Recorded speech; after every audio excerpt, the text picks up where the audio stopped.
Activez les sous-titres avec le bouton CC. Activate subtitles with the CC button below. Today, most people remember France for inventing the TGV, one of the world's fastest conventional trains. But before the TGV became a national icon, there was another dream, a machine that promised to make even high-speed rail obsolete before it had truly begun. In the center of France stands one of the strangest monuments of the 20th century. It's not a bridge or a highway, it doesn't have rails. In fact, it was for something that didn't even touch the track that it ran on. It was totally new technology, a hovertrain. So why did it disappear? Welcome to Touring Backroads France. In this episode, we'll explore this forgotten structure, which was once intended to carry passengers at speeds that seemed impossible. This is the story of the Aérotrain, the extraordinary invention of engineer Jean Bertin. A technological marvel and one of history's greatest what-ifs. For today's trivia question, can you find the definitions of these three scientific terms during the video? Hunting oscillation, kinetic energy, rolling resistance. Watch the full documentary and we'll look at the answers at the end. Please remember to hit those like and subscribe buttons if you haven't already. Content like this is made possible through your continuing support.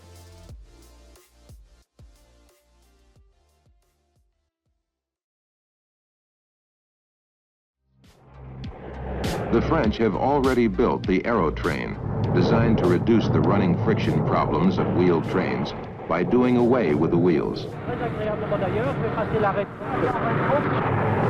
The story of the French hovertrain starts with Jean Bertin, a civil engineer without whom the project would have never existed.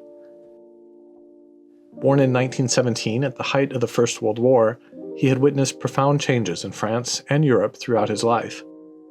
His vision of future mass transportation would combine his experience with aircraft engines in the 1940s and that of emerging demand for high-speed ground transportation. The Aérotrain was born. During post-World War II reconstruction, the Marshall Plan brought vast sums of American dollars to Europe to be invested in new transportation networks. For its creator, it could have become a means of high-speed transportation in Europe and beyond. Some agreed, while others fought against the project. It gained approval from French President Georges Pompidou. Journalists called it the transportation system of tomorrow. And then, almost overnight, the project vanished. I met with Danielle Jeannot, who worked as a secretary in Bertin's company during the speed record of 1974. She recalled some of her work on the project. Je suis Danielle Jeannot. Je suis rentrée chez Bertin en 1964 et donc je suis rentrée comme calculatrice et après on est passé assistant technique et j'ai travaillé de 67 à 78 sur l'Aérotrain. Est-ce que vous l'avez connu? Est-ce que vous pouvez parler un peu de lui? Moi, je l'ai bien connu. Quand on faisait un record et qu'il voulait qu'on ait à 200 et que je trouvais pas 200, je trouvais 199. C'est pas 200, mais il m'a appelé 3 fois dans la journée. Et à la fin, je lui ai dit, alors, nous, pour dépouiller, on a eu une borne et il y avait des cellules sur la voie. Et donc, je mesurais la distance entre les deux cellules et on faisait un calcul avec le temps mis sur les deux cellules. Et donc, je lui disais, mais au bout d'un moment, le dernier appel, je lui dis, mais je peux pas tirer sur le papier. Donc voilà, c'est... Une petite marge d'erreur, mais qui comptait quand même. Voilà, oui. Mais sinon, c'était quelqu'un de... C'était une personne... qui disait bonjour à tout le monde, que ce soit le balayeur ou que ce soit le chef de service, il faisait pas de différence. Donc. She continues her volunteer work today with an association called the Friends of Jean Bertin, providing documentation about the project and working to fund a future home for the 2 remaining prototypes. There were 2 primary schools of thought when it came to future land transportation. The first was high-speed rail, known as the Train à grande vitesse, or TGV. But it presented some major logistical difficulties. Special high-speed lines would need to be constructed at tremendous cost. In France, under the new Fifth Republic, this meant research and innovation, and it would need to overcome another important obstacle called hunting oscillation. Starting in the late 19th century, when locomotives began traveling at higher speeds, it became apparent that the swaying motion of the individual rail cars could cause the wheels to jump the tracks. It's this swaying motion you also feel when you ride the train, an oscillating back and forth the engineers would need to work around in order to avoid future accidents. By the 1930s, there were serious efforts being made to correct the problem, which could cause damage to tracks and equipment, and even cause derailments in severe cases. By the 1960s, however, when much higher speeds were being planned, some engineers thought about other solutions. Now, anyone who rides a bike will tell you riding through the woods or on a mountain bike takes a lot more effort than a road bike on a smooth surface, given the same distance. Now, the reason for that is called rolling resistance. This is the force that pushes back against your tires as you ride over an uneven surface, or with uninflated tires, or on a gravel road. But what if we tried something completely different? Now, that wasn't the only obstacle. Trains require energy, whether that be coal, diesel, electricity, in order to glide along the steel rails. Jean Bertin began asking, what about a train that floats on a cushion of air? It wouldn't need to worry about hunting oscillation or rolling resistance at all. A first ground-level test track was engineered, financed, and built in the town of Gometz, near Paris. At a length of 6,700 meters, or just over 4 miles, it would permit initial testing of the first French hovertrain prototypes. But quickly, Bertin and his team would realize that they would need a longer track if the project were to become a serious competitor. In all, 3 test tracks were made, 2 in France and 1 in the United States. The longest of those is located north of the city of Orléans, south of Paris. Completed in 1969 at a length of 18,000 meters, or just over 11 miles, it was built of reinforced concrete at an average height of 30 feet. Still mostly intact today, it was intended to be the first segment of a line that would link Orléans to Paris. Once in operation, travel time between the two cities could be achieved in as little as 15 minutes. A standard train ride today generally takes around an hour. Prototypes of the Aérotrain were built. Varying in size and speed, they used both turboprop and jet engines for propulsion. Si on parle des modèles, il y a le 01 qui était l'expérimental à l'échelle 1,5. Alors celui-là, il montait à 350 km/h avec des fusées au derrière. Hein. Et au départ, il était à 200. Au bout d'un mois, il était déjà à 200 km/h. Hein. Et donc le 01, comme ça marchait bien, ils ont fait le 02, où là, le 02, c'était vraiment pour tester le haut de vitesse. Et donc, il n'y avait que deux places, il y avait le pilote et le copilote, hein, c'est tout. Le 02, il est monté à 422 km, enfin, bon, ils disent 422.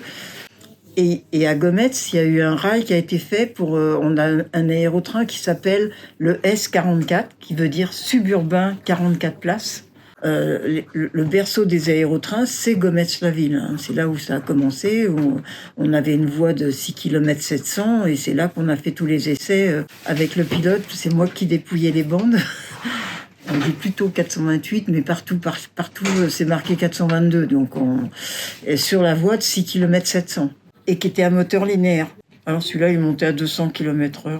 Et donc ils avaient fait la voie le long de la voie de l'aérotrain à Gometz. March 5th, 1974. On the plains of La Beauce, just south of Paris, a new type of vehicle shattered the record for fastest speed, reaching 267 miles per hour over land. Il y avait celui de le I-80. Alors il y a des gens souvent qui se trompent, ils voient, c'est un I majuscule qui veut dire interurbain 80 places. Parce que les gens, des fois, ils mettent 180. Et le dernier, c'est le Tridim, c'était un petit à 4 places, qui était tridimensionnel et qui était à coussin d'air et à crémaillère. Testing began in 1969. Using several different types of propulsion, both with turboprops and jet engines, the internal combustion motors propelled the Aérotrain to incredible speeds. With little friction and gaining incredible kinetic energy, the hovercraft could easily cover long distances if the right infrastructure was built to accommodate them. I spoke with Daniel Hermis, one of the Bertin test pilots who had the chance to test all 4 of the French models at one time or another. Today, he also continues his work with contributions to the Friends of Jean Bertin Association.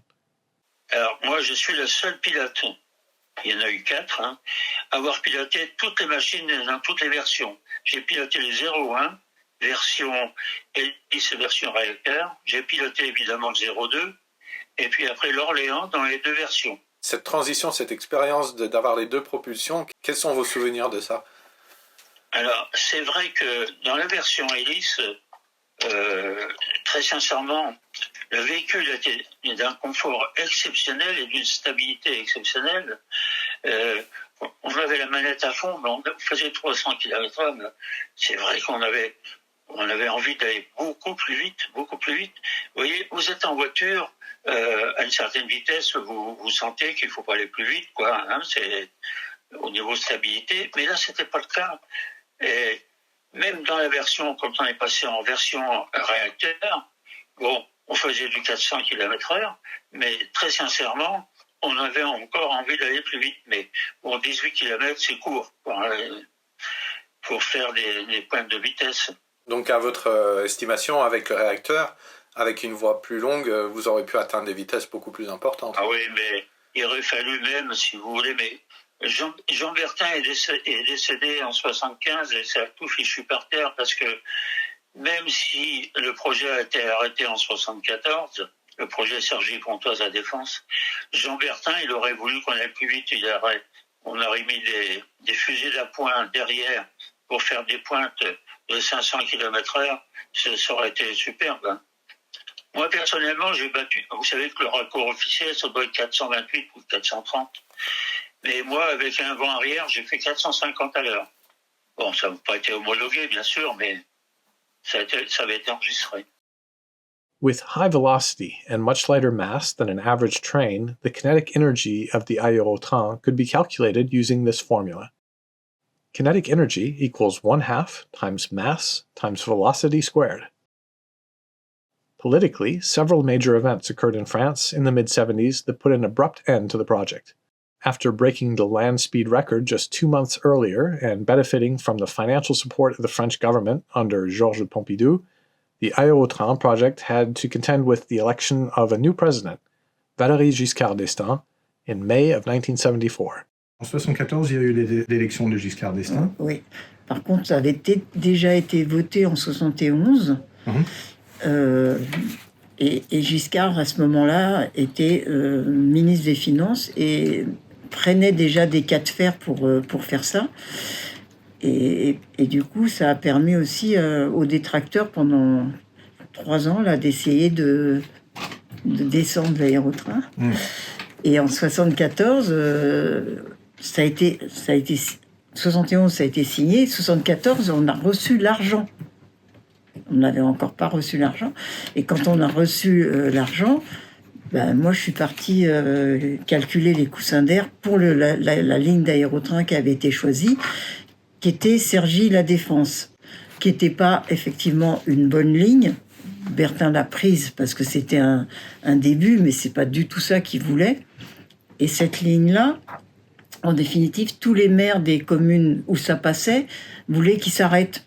Donc c'était même plus un aérotrain, c'était un métro. Et puis ça c'est quand même ça a quand même fait. Et le 17 juillet, Pompidou est mort en avril et Giscard en juillet. Je crois que c'est le 17 juillet. Ça a été annoncé au journal télévisé de 23h30 par le journaliste de je sais pas sur quelle chaîne j'étais, peut-être France 2, et qui annonçait arrêt de l'aérotrain.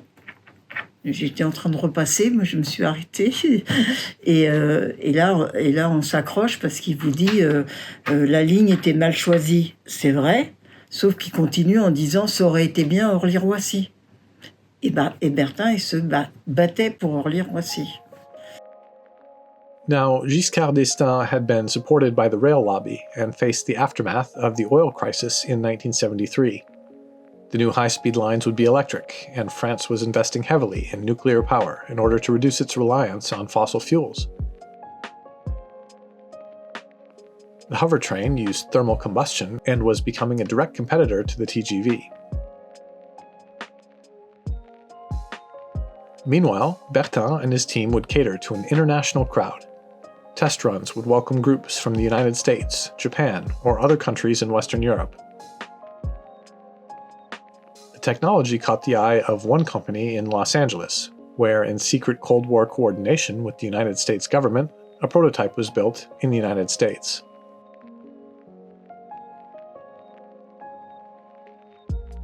In North America, however, it may have even been more difficult to sell such a design to the public on a large scale.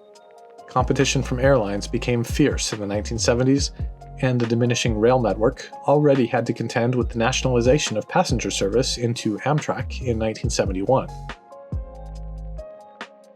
Following the 1974 French elections, two things happened that would put the final nail in the coffin of the Aérotrain. The first high-speed rail line between Paris and Lyon gained approval. Second, the contract for the future Aérotrain lines in France was cancelled. Despite all of its technical success, the Aérotrain project was plagued with political opposition and contract cancellation, in constant competition with the lobby behind the high-speed TGV projects and its powerful industrial lobbies. Hit hard by the end of the project, Jean Bertin would succumb to cancer less than a year later. With over 163 personal patents and a highly successful company, his legacy continues on to this day. The Aérotrain prototypes were quietly retired, and the project began to fall into oblivion. Au niveau des kilomètres, on a fait 68 246 kilomètres avec le I-80 dans les deux versions. Hein. Et on a fait visiter à des passagers, il y a eu 15 913 passagers.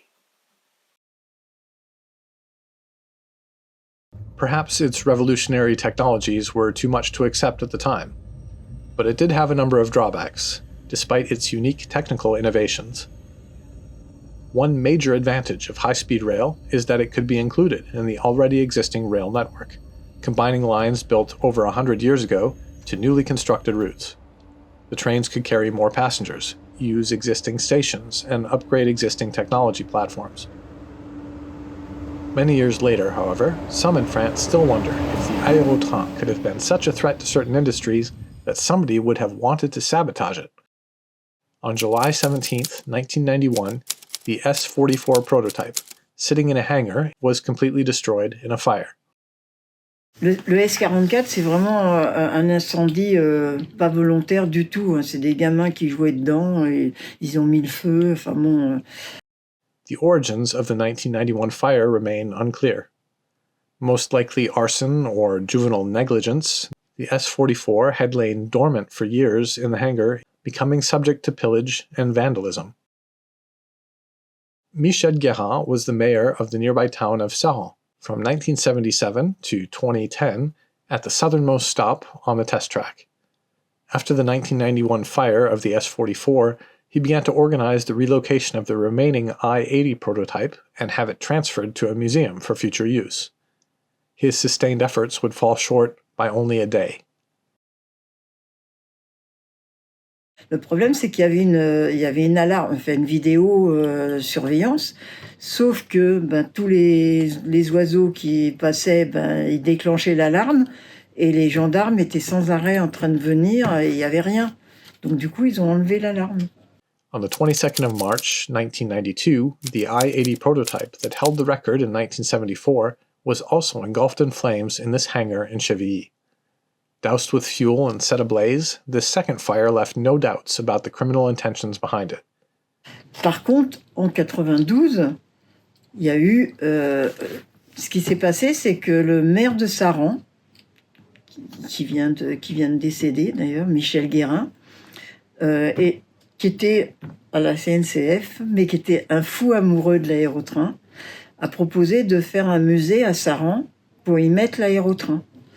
Et donc le pilote est allé à Chevilly où était garé l'aérotrain, qui était déjà un peu abîmé quand même, et il a fait venir un transporteur pour faire un devis.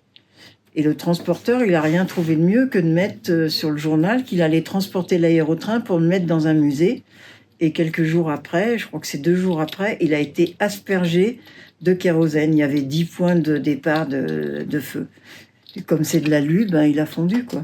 Le maire de Saran, Michel Guérin, qui vient de décéder il y a une quinzaine, enfin il y a un mois, je crois, voulait faire un musée de l'aérotrain sous la plateforme sud. Il m'avait appelé, il m'avait demandé est-ce que vous pouvez venir voir avec un transporteur pour véhiculer le véhicule jusqu'à Saran.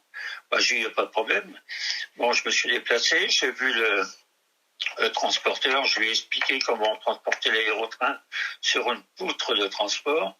Il m'a dit, pas de souci, moi je suis équipé pour ça. Vous voyez, c'était un mercredi, ça.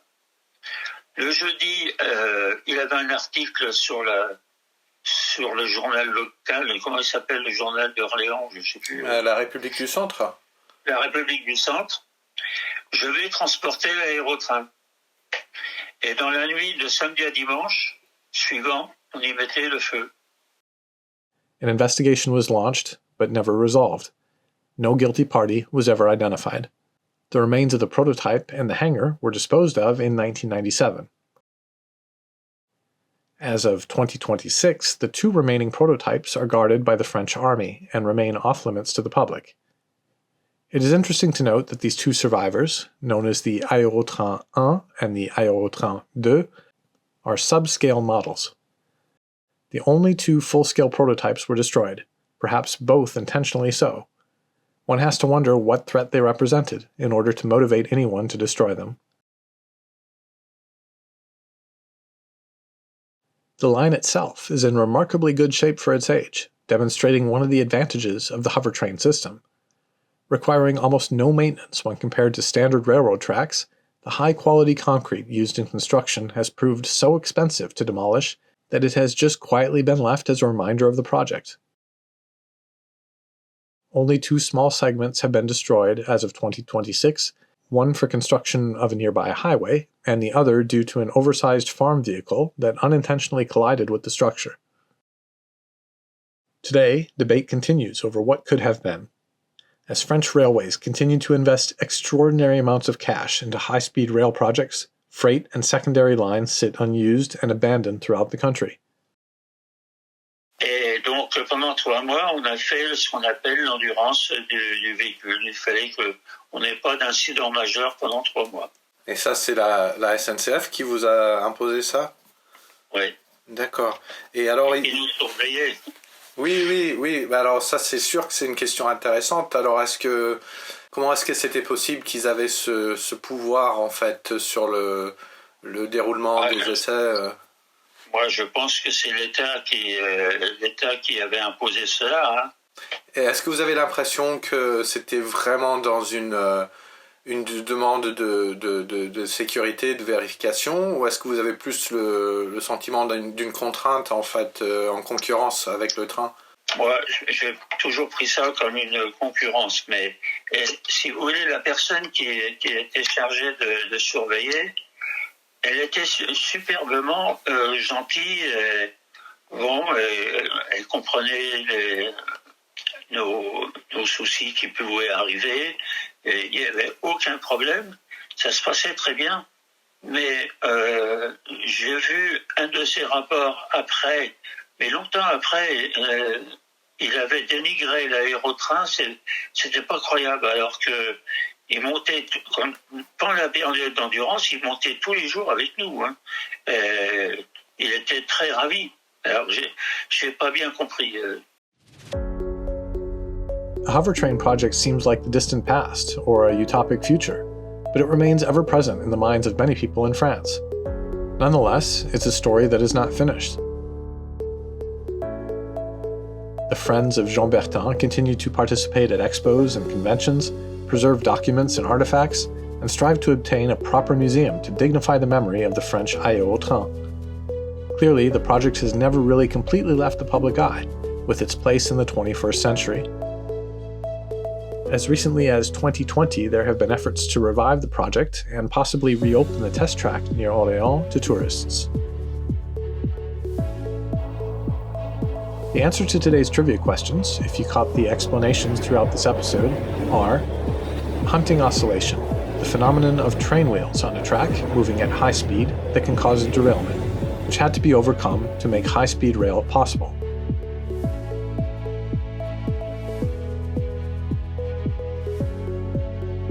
Kinetic energy, which is 1/2 mass times velocity squared, or the energy an object has while moving at speed, as we all remember, of course, from high school physics.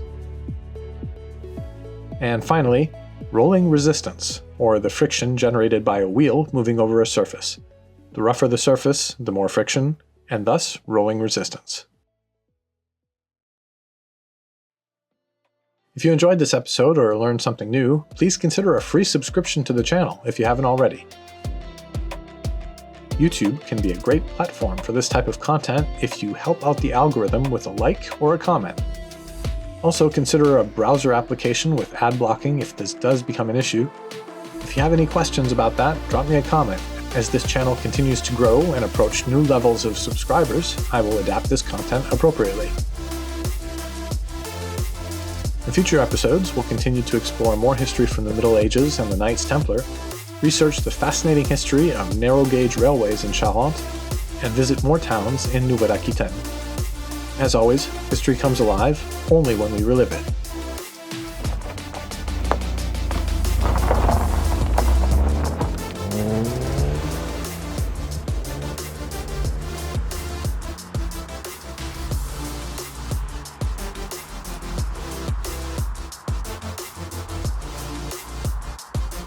Bye for now, merci et au revoir.